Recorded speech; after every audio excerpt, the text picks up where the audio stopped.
Les forces armées des États-Unis d'Amérique ont porté un coup puissant et mortel à l'État dans le nord-ouest du Nigeria.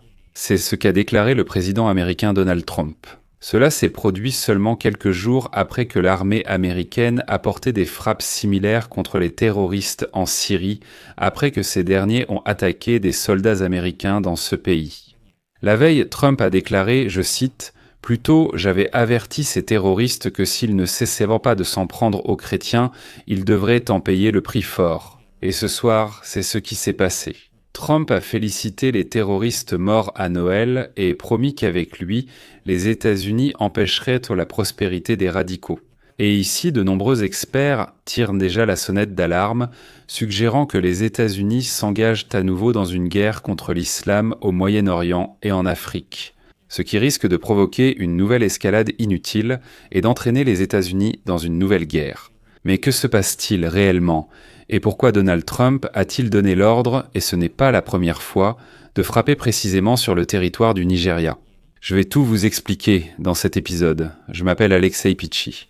Discutons ensemble de ce sujet, mais avant de commencer, je vous demande de vous abonner à cette chaîne, de mettre un like et d'écrire n'importe quel commentaire sous cet épisode. Cela aide énormément à promouvoir la vidéo sur YouTube, je vous en serai reconnaissant. Abonnez-vous aussi à ma chaîne Telegram Pichi News, le lien se trouve dans la description de cette vidéo. Là-bas, nous publions les actualités en temps réel dès qu'elles arrivent, ainsi que toutes les annonces de sortie des épisodes ici, sur cette chaîne YouTube. La veille, le président Donald Trump a annoncé avoir ordonné une frappe mortelle contre les terroristes de l'État islamique au Nigeria, accusés par lui de persécuter les chrétiens. Dans un message sur les réseaux sociaux, Donald Trump a déclaré qu'il avait donné l'ordre de porter une frappe puissante et mortelle contre les groupes terroristes de Daesh dans le nord-ouest du Nigeria, qui, selon lui, tuaient ainsi des chrétiens innocents. Le commandement des forces armées des États-Unis en Afrique a déclaré avoir mené des frappes dans l'État de Sokoto, à la frontière avec le Niger, au nord du pays, en coordination avec les autorités nigérianes.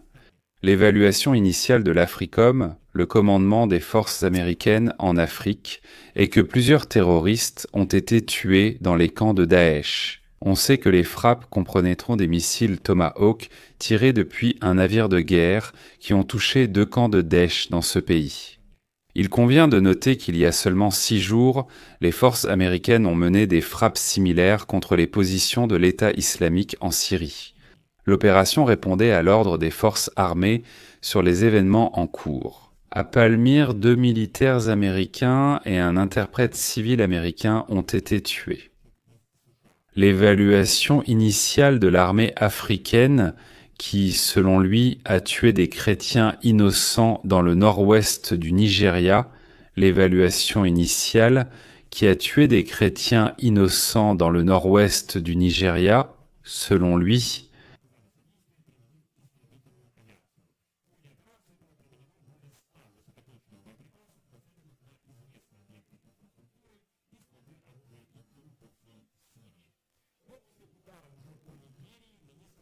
des chrétiens innocents dans le nord-ouest du Nigeria. L'évaluation initiale qui, selon lui, tuait des chrétiens innocents dans le nord-ouest du Nigeria. Selon lui, tuait des chrétiens innocents dans le nord-ouest du Nigeria.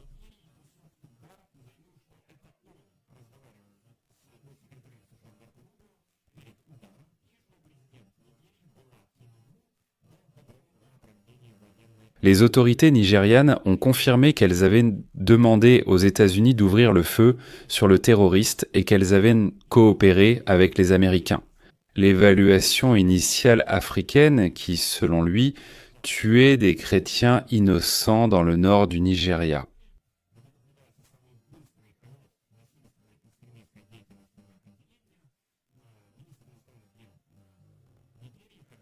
Quand vous parlez du Sahel, la majorité de la population est musulmane, ce ne sont pas des chrétiens.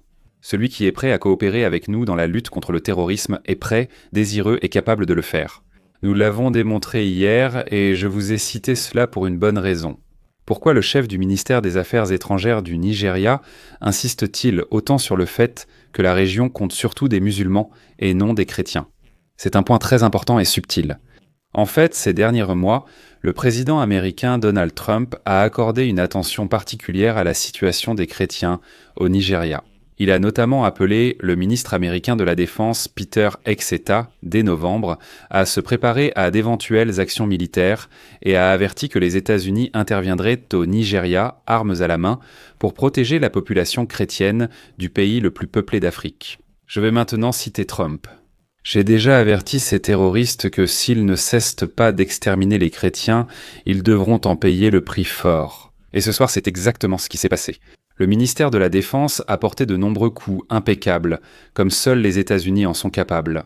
Sous ma direction, notre pays ne permettra pas au terrorisme islamique radical de prospérer. Que Dieu bénisse notre armée et joyeux Noël à tous, y compris aux terroristes tués, dont le nombre augmentera si leur massacre de chrétiens continue.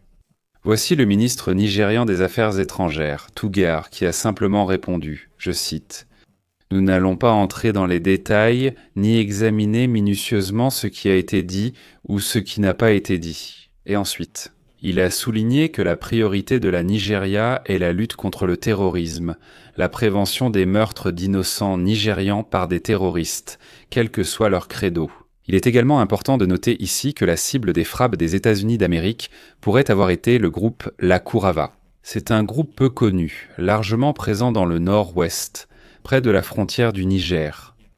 Et comme l'a rapporté l'agence de presse Reuters, cette année, la Kourawa est devenue de plus en plus dangereuse, attaquant fréquemment des localités isolées et les forces de sécurité, tout en se cachant dans les forêts entre les États. En janvier de cette année, les autorités nigérianes ont déclaré ce groupe organisation terroriste et ont interdit ses activités dans tout le pays.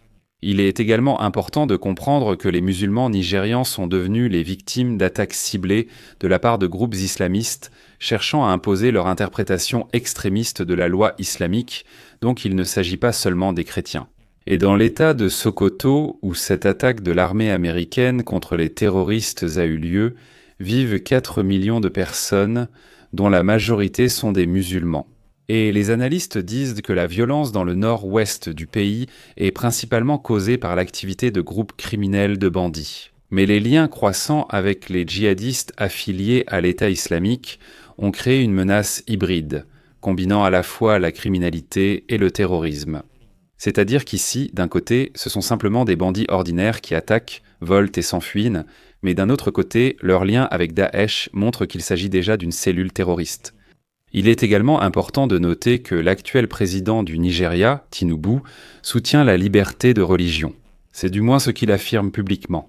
Et à la veille de Noël, il a déclaré, je cite, « Je suis fermement déterminé à faire tout ce qui est en mon pouvoir pour garantir la liberté de religion au Nigeria et protéger les chrétiens, les musulmans et tous les Nigérians contre la violence. » Mais il faut aussi reconnaître que la situation difficile des chrétiens au Nigeria est depuis de nombreuses années un sujet brûlant pour les conservateurs américains et certains des principaux alliés de Donald Trump. Eh bien, par exemple, le sénateur Ted Cruz a, ces derniers mois, appelé à une intervention des États-Unis d'Amérique. Affirmant que le gouvernement nigérian ne prend aucune mesure pour empêcher les attaques spécifiquement contre les chrétiens, les autorités nigérianes disent « Écoutez, les attaques ne visent donc pas seulement les chrétiens, mais aussi les musulmans ». À l'automne, Trump a accusé le Nigeria de violer la liberté de religion, déclarant que, je cite, « Le christianisme au Nigeria fait face à une menace existentielle ». Et en désignant ce pays comme un pays particulièrement préoccupant. Conformément à la loi sur la liberté religieuse internationale, cette désignation implique que l'administration Trump a déterminé que le Nigeria s'est livré ou a toléré officiellement des violations systématiques, continues et flagrantes de la liberté de religion. Selon les experts et les analystes, les victimes des attaques de la part des islamistes radicaux sont aussi bien des chrétiens que des musulmans.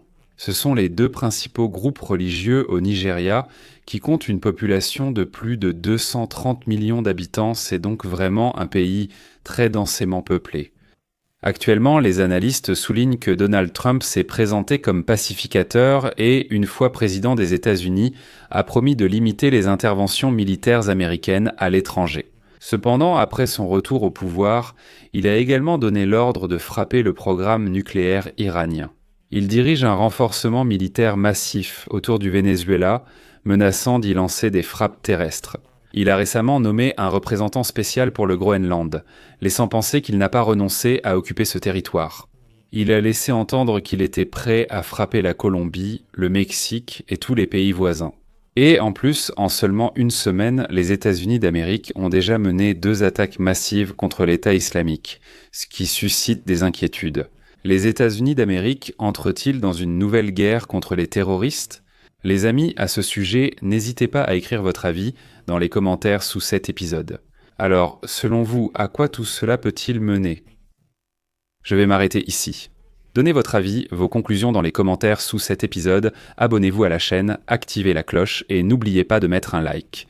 Les amis, si cet épisode vous a été utile et intéressant, vous pouvez soutenir le travail de cette chaîne YouTube par votre don ou votre abonnement payant à cette chaîne YouTube via les liens et les coordonnées dans la description de cette vidéo.